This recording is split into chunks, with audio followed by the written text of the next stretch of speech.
নমস্কার, গল্প নির্ঝরে আপনাদের সবাইকে স্বাগত। আজ আমরা শুনব বিভূতিভূষণ বন্দ্যোপাধ্যায়ের লেখা গল্প সঞ্চয়। এই গল্পে এক স্ত্রীর সরল শিশুসুলভ সঞ্চয়ের আকাঙ্ক্ষার কথা বলা হয়েছে।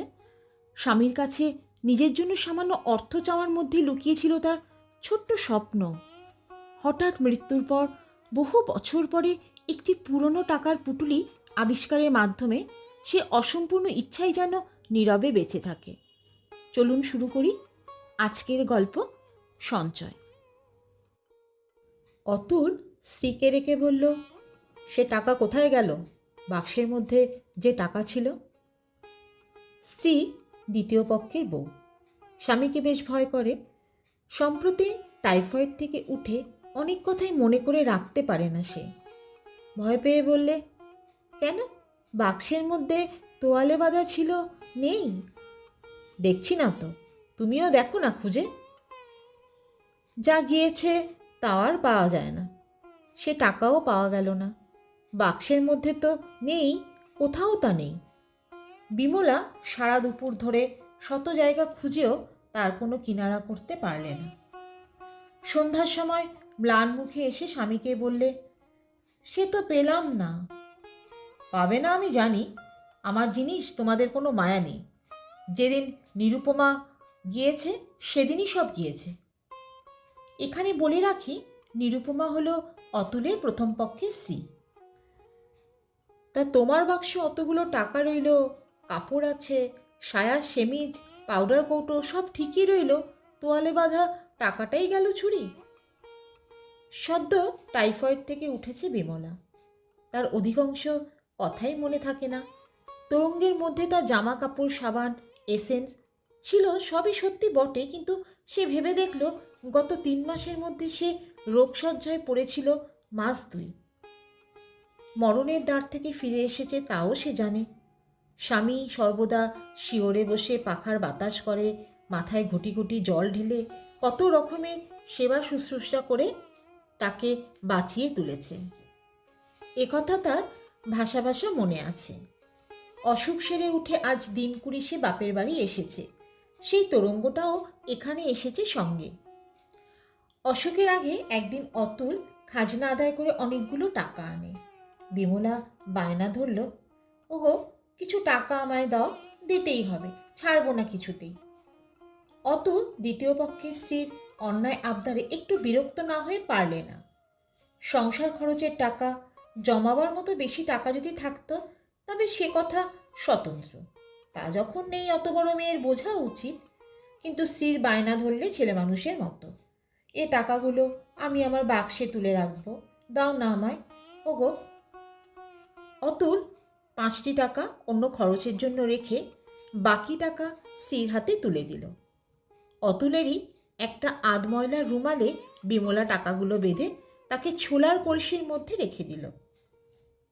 রাত্রে অতুল বললে, টাকা কোথায় রেখেছ? কাকে? ছোলার কলসির মধ্যে। থাক, ভালো জায়গা, কেউ টের পাবে না। এর কিছুদিন পরে বিমলা পড়ল শক্ত টাইফয়েডে। 2 দিন 5 দিন করে যখন 18 দিন কেটে গেল, তখন বাড়ির ঝি একদিন বিমলার ভাগ্নিকে ডেকে বললে, দিদিমণি, ছোলাগুলো রোদ্দুরে দেব, বর্ষাকালে নষ্ট হয়ে যাবে একেবারে। বিমলার এই ভাগ্নি তার মামার সংসারেই থাকত। অবিবাহিত, 13-14 বছর বয়স। সে ছেলে মানুষ, কিছুই জানে না টাকার খবর। তার সম্মতি পেয়ে ঝি ছোলার কলসি তাক থেকে পেরে ছোলা ঢালতে গিয়ে রুমালে বাঁধা কি একটা দেখতে পেল। প্রথমে সে বুঝতে পারেনি জিনিসটা কি। হাতে নিয়ে নাড়াচাড়া করে যখন বুঝল এতে পয়সা কড়ি বাঁধা, ততক্ষণ বিমলার ভাগ্নি জয়ন্তী সেখানে চুলের দড়ি রোদে দিতে এসে দাঁড়িয়েছে। জয়ন্তী বলল, কি গো ওটা? তা কি জানি দিদিমণি, এই তো বেরুলো এর ভেতর থেকে, কি জানি। দেখি দেখি, দাও তো। বাড়িতে কেউ নেই। মামা কোথায় বেরিয়েছে। সে শয্যাগত মামির কাছে রুমালে বাঁধা টাকা এনে বললে, মামিমা, এই টাকা তুমি রেখেছিলে ছোলার কলসিতে? বিমলার তখন ভীষণ জ্বর, গা তেতে তপ্ত খোলার মতো। সে তাড়াতাড়ি জ্বর অবস্থায় উঠে হাত বাড়িয়ে বললে, দে, আমাকে টাকাটা দে।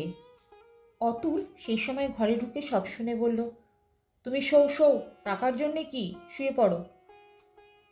আমার এই টাকাগুলো রেখে দেবে? হ্যাঁ, আমি রেখে দিচ্ছি, রেখে দিচ্ছি। দাঁড়াও, ক টাকা গুনে রেখে দিই। 1, 2, 3, এই 18 টাকা 7 আনা।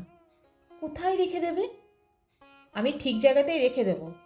তুমি নিজের বুদ্ধিতে টাকা রাখতে গিয়ে হারিয়েছিলে তো টাকাটা। বিন্দি না দেখলে আমাদের ঝি চক্ষুদান করেছিল আর কি। আমার কাঠের বাক্সটাতে রেখে দেব, কেমন? রেখে দাও, তুমি যেন খরচ করে ফেলো না তা বলে। ও আমার টাকা, 18 টাকা 7 আনা, মনে করে রেখে দিলাম। তারপর বিমলার অসুখ ভীষণ বেড়ে গেল।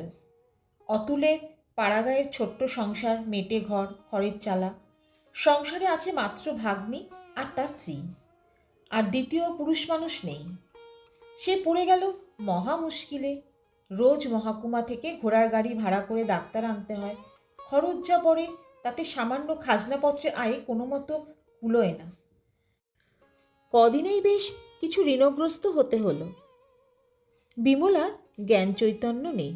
যখন একটু জ্ঞান হয় তখন কেবল বলে, জল খাবো, আমাকে জল দাও, 1 ঘটি জল দাও। তারপরেই আর জ্ঞান থাকে না। ডাক্তার বললে, চেষ্টার তো কোনো ত্রুটি করছি না অতুলবাবু, তবে এই সোমবারটা না কাটলে কিছু বলতে পারবো না। ও বাঁচবে তো ডাক্তারবাবু? কি করে বলি বলুন তো, সবই ভগবানের হাত। কাল একটা ইঞ্জেকশন দেবো ভাবছি। ইঞ্জেকশনের কথা শুনে বিমলা ভয় পেয়ে গেল। ইঞ্জেকশন করলে নাকি ভারী লাগে, গা ফুঁড়ে ওষুধ দেওয়া, সে নাকি বড় খারাপ কথা। অতুল নানা রকমে তাকে বুঝিয়ে রাজি করালে। রাত্রে আবার বিমলা বললে, হ্যাঁ গা, কাল সকালে আমাকে নাকি ইঞ্জেকশন দেবে। কেন, তখন তো তুমি রাজি হলে। একটা কথা বলবো, আমার আর ওসব কষ্ট দিও না। কেন, কি হলো আবার? আমি এবার বাঁচব না। তোমার অদৃষ্টে বউ নিয়ে সংসার করা নেই দেখছি। ওসব কথা বলতে নেই এখন, ছি, চুপ করে শুয়ে থাকো। তোমার কোনো বুদ্ধি নেই, যা বলছি তাই শোনো। শুনেছি, তুমি বেশি কথা বলো না, ডাক্তার বারণ করে গিয়েছে। হ্যাঁ গা, তুমি আমায় বাঁচিয়ে তুলতে পারবে? সে আবার কি কথা? নিশ্চয়ই। তোমার কি হয়েছে? এর চেয়েও শক্ত অসুখ হয় লোকে, তারাও বেঁচে ওঠে। বলে অতুল কে কোন দুঃসহ ব্যাধি থেকে মুক্তি পেয়েছে তারই তালিকা কত স্মৃতি থেকে, কত কল্পনার উপর নির্ভর করে আবৃত্তি করতে লাগলো স্ত্রীর শিয়রে বসে। রায়দের বাড়ির বড় বউ 5 মাস অসুখে ভুগে কঙ্কালসার হয়ে গিয়েছিল। ননী চক্রবর্তী এই ধরনের টাইফয়েডে ভুগে বিছানার সঙ্গে মিশে গিয়েছিল। তারা সেরে সামলে উঠে দিব্যি সংসার ধর্ম করছে। বিমলা বললে, সে কতদিন আগে? ওহ, তখন নীরু বেঁচে আছে, তুমি তখন হয়তো জন্মাওনি। আমাকে তুমি বাঁচাও, তোমার কাছ ছেড়ে আমার কোথাও যেতে ইচ্ছে করে না, সজ্ঞেও না। তোমার তো সেরে গিয়েছে, ভাবনা কিসে, চুপটি করে শুয়ে থাকো তো। সত্যি আমায় তুমি বাঁচাতে পারবে?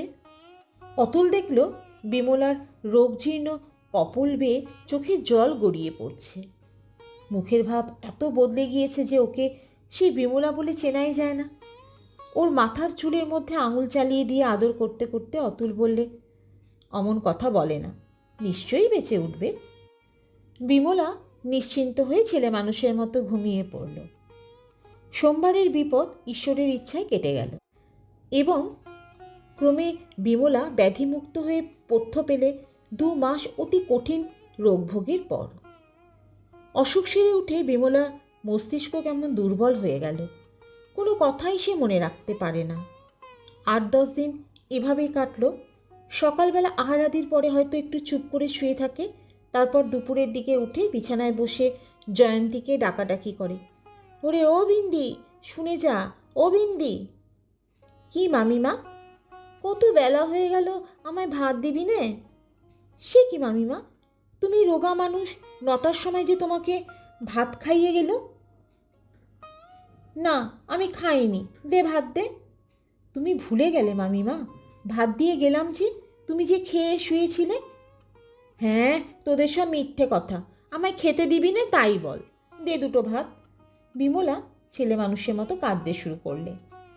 জয়ন্তী স্নেহের সুরে বললে, কাঁদতে নেই মামিমা, ছি, তোমার মনে থাকে না কিচ্ছু, ভাত তোমাকে খাইয়ে গিয়েছি। আচ্ছা, মামাবাবু এলে জিজ্ঞাসা করো। হ্যাঁ, যেমন তুই তেমনি তোর মামাবাবু, আমি এদিকে খিদের জ্বালায় মরছি। জয়ন্তী নানা রকম ভুলিয়ে তাকে দুর্বল মস্তিষ্ক মামিমাকে শান্ত করে ঘুম পাড়ালে। শ্রাবণের শেষ, ভীষণ বর্ষা পড়ে গেল। দিন নেই রাত নেই, সব সময় বৃষ্টি। খানা ডোবা জলে থই থই করছে। পটলের ক্ষেতে সব জল ঢুকে ডুবে গিয়েছে, তাই জন্য হাটে বাজারে পটল বেজায় আকাল। একদিন বিমলা স্বামীকে ডেকে চুপি চুপি অপরাধিনীর মতো বললে, ওগো, একটা কথা বলবো? কি? আমি একটা ভুল করে বড় লোকসান করে ফেলেছি। বলো, আমায় বকবে না? আগে শুনি না। বকবে না আগে বলো? আচ্ছা আচ্ছা, বকছি নে। দেখো, তুমি সেই একবার আমায় টাকা দিয়েছিলে মনে আছে, আমার অসুখের আগে? সে আমি তাকের ওপরে ছোলার কলসিটার মধ্যে রেখেছিলাম। আজ আস্তে আস্তে ভাড়ার ঘরে গিয়ে ছোলার কলসিটা পেরে দেখলাম সে টাকা নেই। সে তো কেউ জানতো না। আমার অসুখের সময় কে বের করে নিয়েছে? আমার মনে হয় আমাদের ঝিটা। এখন কেউ কবুল যাবে? কত টাকা ছিল তোমার মনে আছে? অতুলের মনে কি কুবুদ্ধি চাপল। অনেক টাকা খরচ হয়ে গিয়েছে স্ত্রীর অসুখে। বেশি তো নয়, 18 টাকা 7 আনা মাত্র। বিমলার মনে নেই যে ভীষণ অসুখের সময় টাকাটা সে তারই হাতে দিয়েছিল। বললে, তা থাকবে, গিয়েছে তো গিয়েছে, সামান্য টাকা। ঝিকে একবার বলো না। ও ঝগড়া বাঁধাবে তাহলে, কেউ তো ওকে দেখেনি টাকা নিতে, কি আর হবে। কত টাকা তোমার মনে আছে? একটা ময়লা রুমালে বাঁধা ছিল মনে হচ্ছে যেন। আহা, কতগুলো টাকা আমার অদেষ্টেই গেল। তুমি কিছু মনে করো না লক্ষ্মীটি, রাগ করবে না আমার ওপর। তোমার ক্ষতি লোকসান করতেই আমি আছি। এই বলে বিমলা নিঃশব্দে কাঁদতে লাগলো। একবার অতুলের মনে হলো সব কথা স্ত্রীকে মনে করিয়ে দেয়।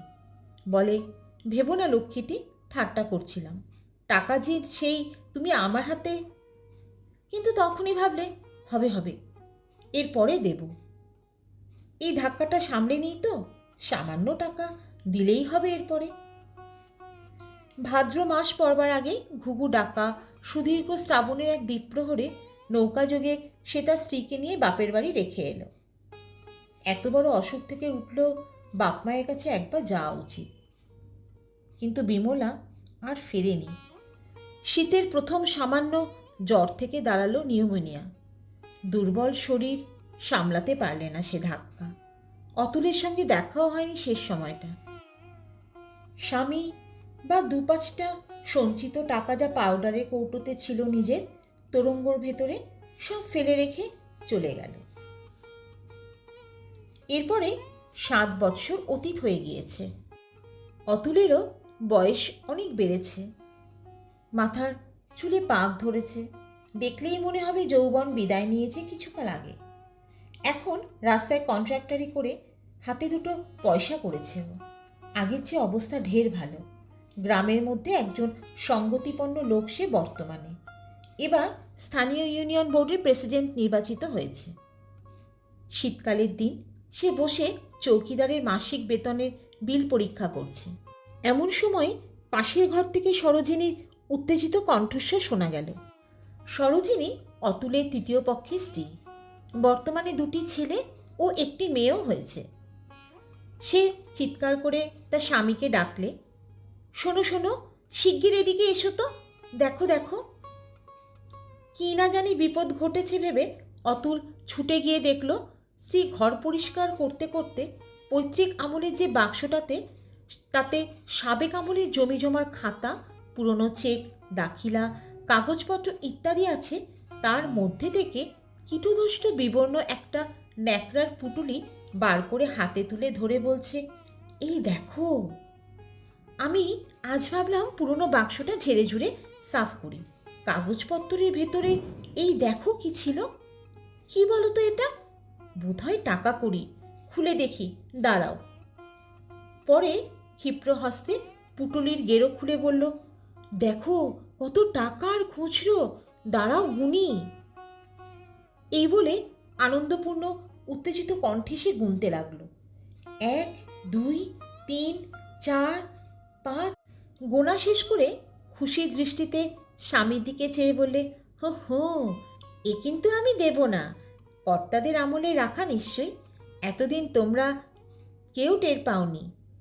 একখানা রুমালে বাঁধা, দেখো না। অতুল স্থির হয়ে এতক্ষণ দাঁড়িয়েছিল। অনেকদিন আগেকার একখানা জড়দীপ্ত আরক্ত মুখ, ছেলে মানুষের মতো লোভার্ত দৃষ্টি। এক বর্ষার মেঘমেদুর দিন, শ্রাবণ মাস। সে শুধু কলের পুতুলের মতো বললে, কত আছে বললে? সরোজিনী হেসে ঘাড় দুলিয়ে দুলিয়ে বললে, 18 টাকা 7 আনা। এ আমি আর দিচ্ছি নে, আমি পেলাম, এ আমি নেব। শুনলেন বিভূতিভূষণ বন্দ্যোপাধ্যায়ের লেখা গল্প সঞ্চয়। গল্প নির্ঝরের সঙ্গে থাকার জন্য আপনাদের অনেক ধন্যবাদ। আবার ফিরে আসব এক নতুন গল্পের সঙ্গে। সবাই ভালো থাকুন, সুস্থ থাকুন।